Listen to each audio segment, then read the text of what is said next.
So ఇప్పుడన్నా వాస్తవాలు తెలుసుకుని ఆయన మాడితే బాగుంటుంది. అయినా ఇంత చర్చ జరగాలంటే శాసనసభకు రావచ్చు కదండి, ఎవరు రావద్దు అంటున్నారు ఆయన? ఏంటమ్మా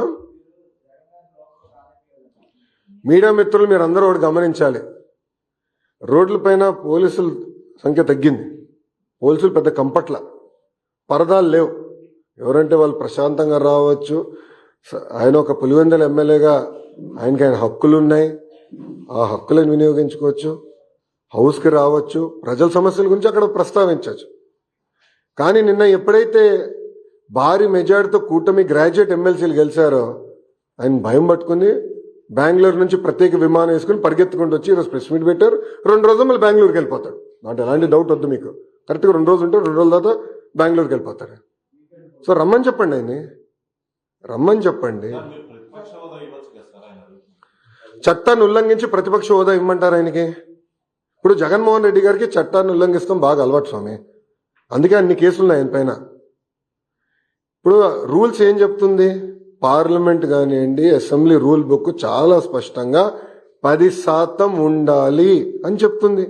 మళ్ళీ ఆయనే గతంలో చెప్పాడు కదా, గౌరవ ముఖ్యమంత్రి గారిని చూస్తూ ఆ గతంలో ఆయనే చెప్పాడు కదా, ఒక 4-5 ఎమ్మెల్యేలు లాగేస్తే ప్రతిపక్ష హోదా కూడా మీకు ఉండదు అని చెప్పాడు కదా.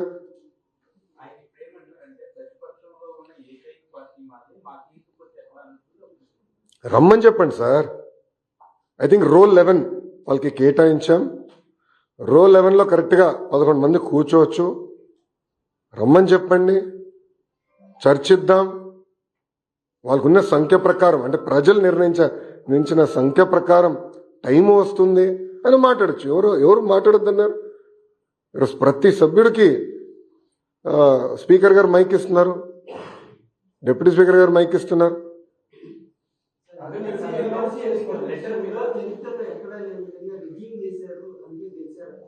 ఎవరన్నారండి? ఆయన అసలు ఆంధ్ర రాష్ట్రంలో ఉంటే కదండి స్వామి ఎన్నికలు ఎటు జరిగినాయో తెలిసేదానికి. ఆయన వెళ్ళి బెంగళూరులో పడుకుని ఇక్కడ ఎన్నికల గురించి మాడితే ఆశ్చర్యంగా లేదా అన్న? ఆయన పొలిటీషియనా? నేను అడుగుతున్నా. ఇప్పుడు నేను కూడా పాదయాత్ర చేశాను సార్. పాదయాత్ర చేసిన తర్వాత నిరంతరం ప్రజల్లో ఉండాలని కోరుకుంటా, ఆర్నిసలు కలుస్తా. ఆయన్ని కలవకుండా అంటే 5 సంవత్సరాల్లో దాదాపు 20 మంది శాసనసభ్యులు ఆయన కలవలేకపోయారు. గుర్తుపెట్టుకోండి. ప్రతిపక్షానికి వచ్చిన తర్వాత కూడా ఇప్పటికీ 8-9 నెలలు అయింది. ఆయన సొంత కార్యకర్తలు కలవట్లేదండి. మళ్ళీ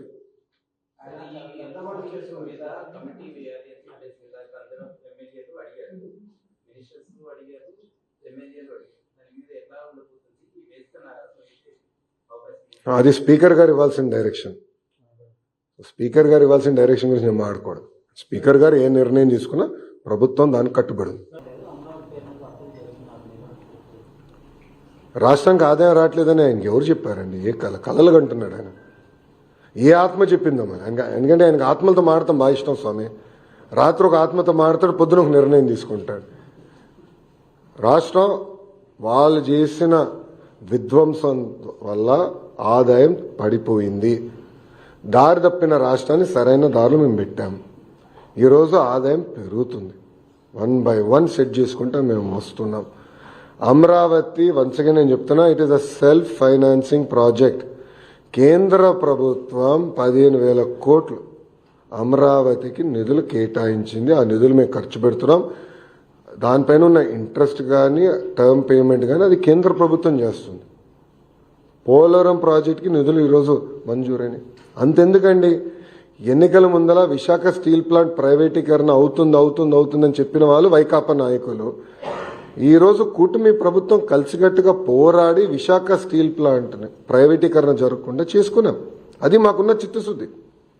13,000 కోట్ల రూపాయలండి. కేంద్ర ప్రభుత్వం 11,000 కోట్ల రూపాయలు, రాష్ట్ర ప్రభుత్వం సుమారుగా 2,800 కోట్ల రూపాయలు. 2 జోడించుకుని విశాఖ ఉక్కుని మేము కాపాడుకున్నాం. అది దాని గురించి మాట్లాడమనండి.